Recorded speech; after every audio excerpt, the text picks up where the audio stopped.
Salve, salve, alunos! Como eu falei, 5 minutos passa muito rápido. Então, vamos lá para aquela revisão? Olha lá, joga na tela. Aí, já fala aí nosso mascote. Oba, revisão. Esse aí é o arqueólogo, o professor Isbar, ok? Então, o que nós vimos na aula de hoje? Viu que falamos sobre os indígenas, os povos indígenas, constituem-se em conjunto diversificado de culturas. Os povos indígenas ocuparam a América antes da chegada dos europeus, tá bom? Sem sombra de dúvida. Os conquistadores ibéricos encontraram povos que viviam sob uma chefatura, ou uma chefia, que era um monarca. Estamos falando especificamente sobre os incas, tá certo? Também falamos sobre o índio amazônico, certo? O indígena da Amazônia era um ser perfeitamente integrado ao seu meio. Viviam da caça, da pesca e da agricultura. Conheciam muito bem essa área de várzea, tá certo?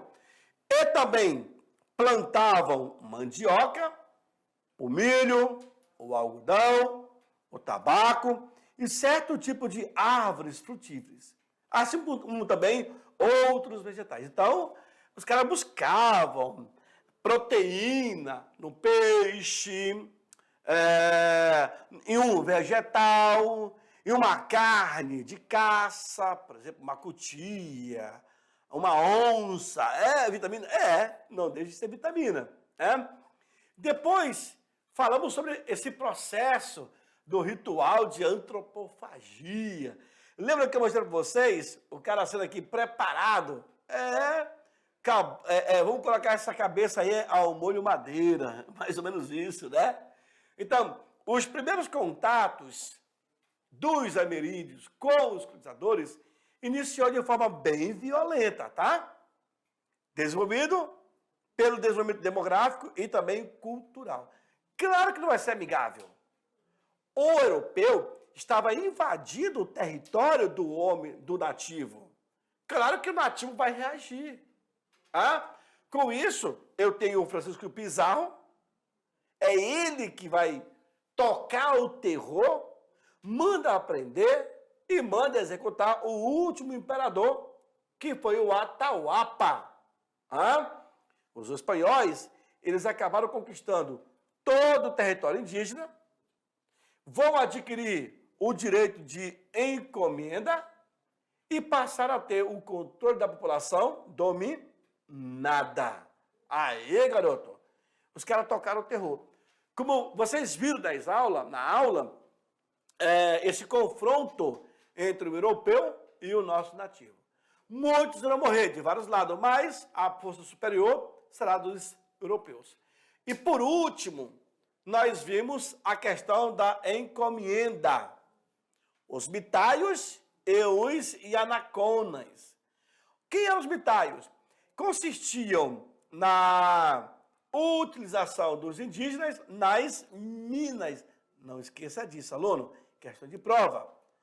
Eles também trabalhavam na construção de obras e também de edificações. Para quem, professor? Para o senhorio, para o clero e também para o rei. Já os Yanaconas consistiam no recrutamento de forma forçada do nosso nativo, do nosso índio, para o serviço doméstico. Na casa de quem? Do senhorio. E aí, frisando, resumindo, haviam 3 formas de sujeição do índio. Quais são? O descimento, o resgate e o de guerra justa. Tá bom? Eu passei para vocês várias questões, inclusive de prova. Tudo bem? Bom, na sequência, vocês vão ficar com a atividade. Daqui a pouco eu volto para poder fazer a correção, tá bom? Agora é contigo, aluno. Até daqui a pouco. Tchau, tchau.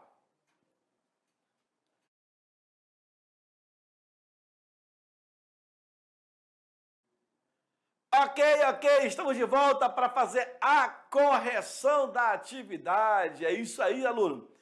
Vejam, não precisam correr contra o tempo, tem que saber ler com paciência a questão para saber responder. Por que eu falo isso? Aluno, vocês começaram a terem a aula de História de Rondônia e o conteúdo de História de Rondônia, vocês utilizam para vários fins. Por exemplo, utilizam para poder conhecer mais um pouco sobre o nosso estado. Tem gente que não sabe de nada, que chegou aqui, está estudando e passaram então a conhecer algumas nações indígenas que nós temos aqui. E outros termos históricos, como a ferrovia, como o Rio Madeira, o Rio Guaporé, o Forte Príncipe, as expedições do Rondon, enfim, outros temas. Você também poderá utilizar essas aulas para se preparar para um concurso público.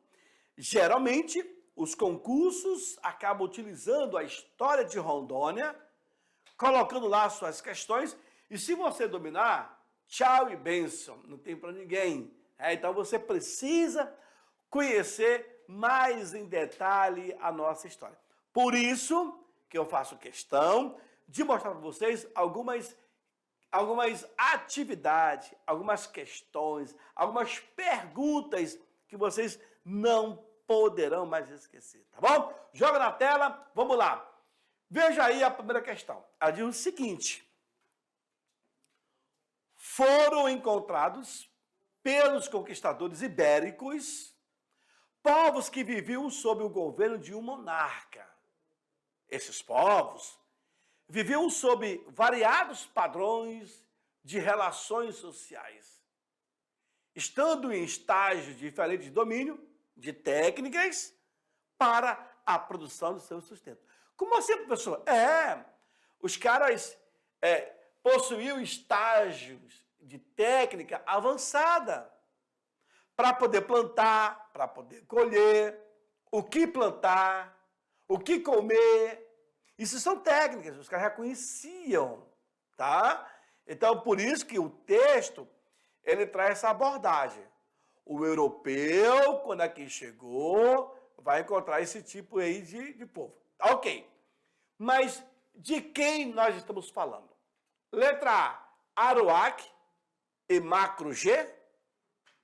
São essas duas nações. Letra B, Bororo e Matunaí. Letra C, Texapacura e Paritintim. Letra D, Incas e Tupinambás. E a letra E, Cinta Larga e Chavante. Olha que eu passei para vocês, eu mostrei a vocês um mapa do Brasil com a localização dessas tribos. Eu falei do Chavante, eu falei dos Mundurucuns, dos Nambiquaras, eu falei de várias tribos para vocês. E a pergunta, ela traz isso. Foram encontrados pelos europeus, conquistadores, povos que viviam sob o governo de um monarca. Ok. De quem estamos falando? Podemos responder? Podemos? Já sabe? Ok.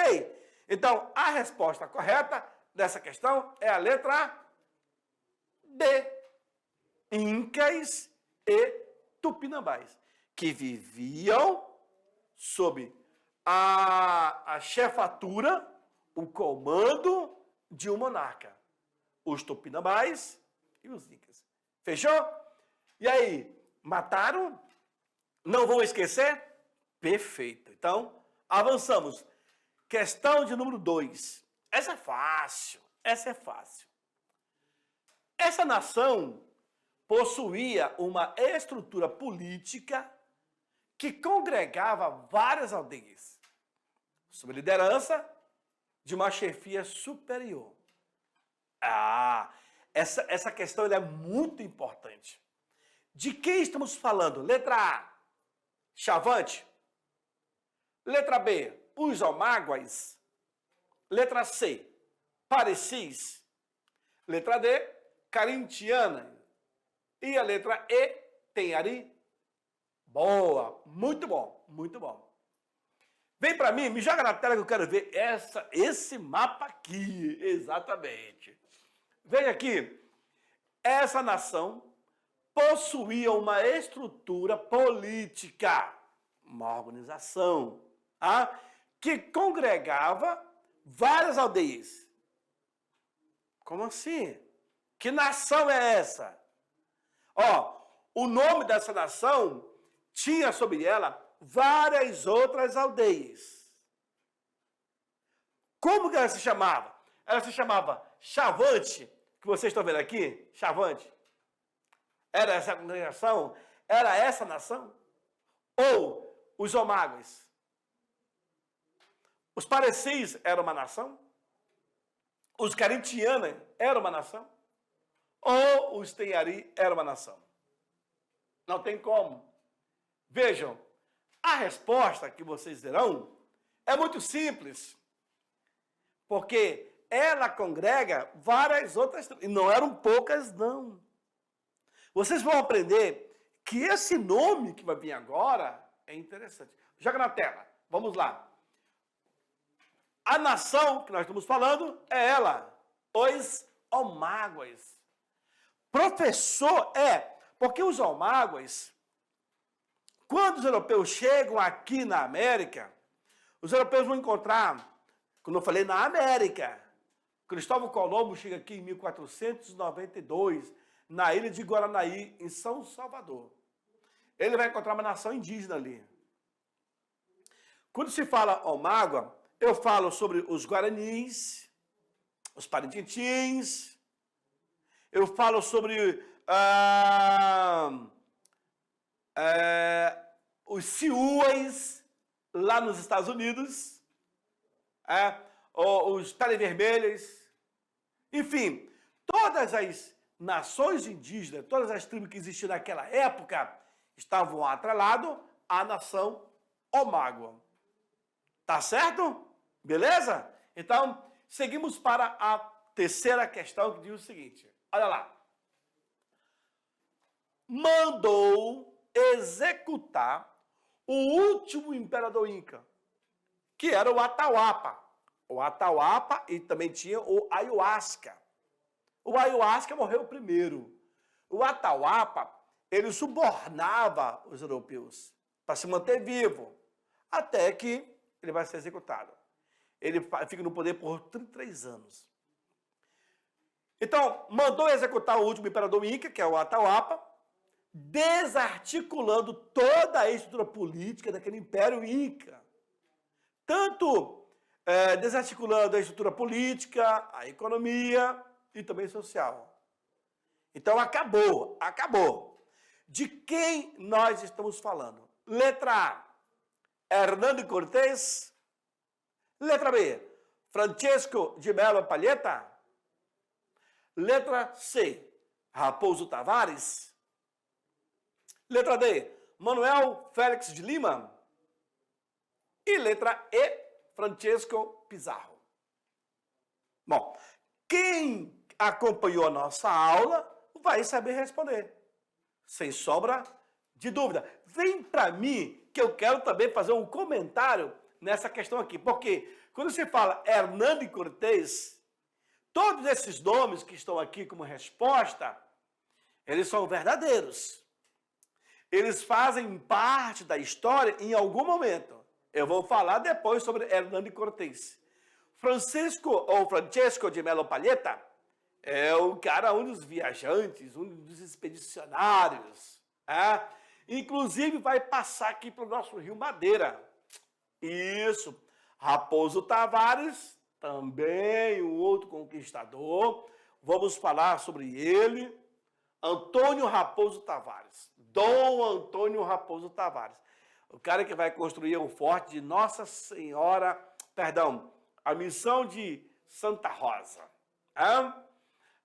Manuel Félix de Lima, português falido, que vai sair de São Paulo, cruzando o rio Tietê, Paranaguá, Paraguai, Guaporé, Mamoré, Madeira, até chegar em Belém. Quando ele chega em Belém, ele vai ser preso.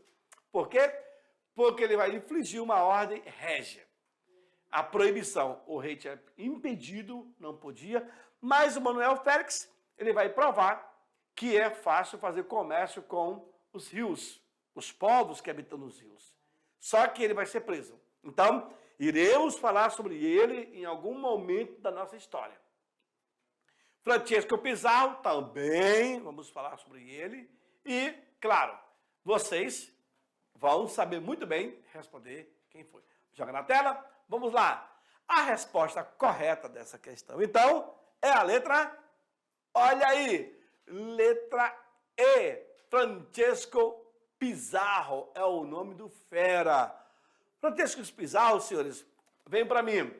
É ele que vai chegar e vai dominar o Império Inca e, com isso, ele vai matar o último imperador, que é o Atahualpa, tá bom? Joga na tela, eu tenho mais uma questão. Ah, ficou branco? Não, não ficou branco. Responda em dupla, tá, aluno? Você com o teu colega aí vão trocar uma ideia para poder responder. Qual a tarefa que era executada pelos mitaios? Aí, vocês então tiveram tempo, responderam as questões fechadas e agora vou também responder as questões abertas. E aí nessa pergunta eu falo, claro, em dupla, troca aí conhecimento com o teu parceiro aí, o teu parça, né? Qual a tarefa que era executada pelos mitaios? Isso estava na aula. Já posso? Então vamos lá. Claro, quem respondeu? A tarefa era trabalho nas minas, na construção de obras e edificação para o senhorio. Lembra? Para o senhorio, para o rei. Lembram? Exatamente. E essas construções... Professor, quer dizer que eles faziam construções? Sim. Os 7 povos das missões, aqui no Rio Grande do Sul, o que mais você observa são as construções religiosas feitas pelos próprios nativos. Interessante. Claro, sendo auxiliado pelos missionários, pelos padres que estavam congregando naquela área. Tá certo? Bom, aluno, infelizmente essa aula já foi. Já foi. Tudo que é bom dura pouco, né? Mas fique tranquilo, porque temos mais aulas de história de Rondônia vindo aí pela frente. E eu espero que vocês tenham anotado tudo no caderno, porque quando chegar próximo às avaliações, você pega as anotações e vai papirar, vai fazer uma revisão. Para quê? Claro, para tirar uma excelente nota. E eu não quero ver 9, eu quero ver 10, 10, 10, 10, 10. Tá certo? Estudando, vai se aprimorando e você vai conquistar, claro, um bom boletim, todo bonitão assim, imagine, só 10. Pois é. Então, nós iremos trabalhar nessa pegada, sempre abrindo o caderno, procurando anotar o que for possível, e depois pegando o material para poder estudar e fazer uma boa prova. Lembrando que essas anotações também vocês poderão utilizar para concurso lá na frente, porque vocês irão fazer concurso público. Cedo ou mais tarde vão prestar concurso. Tá certo? Então, eu fico por aqui e aguardo vocês na próxima aula. Tchau, tchau!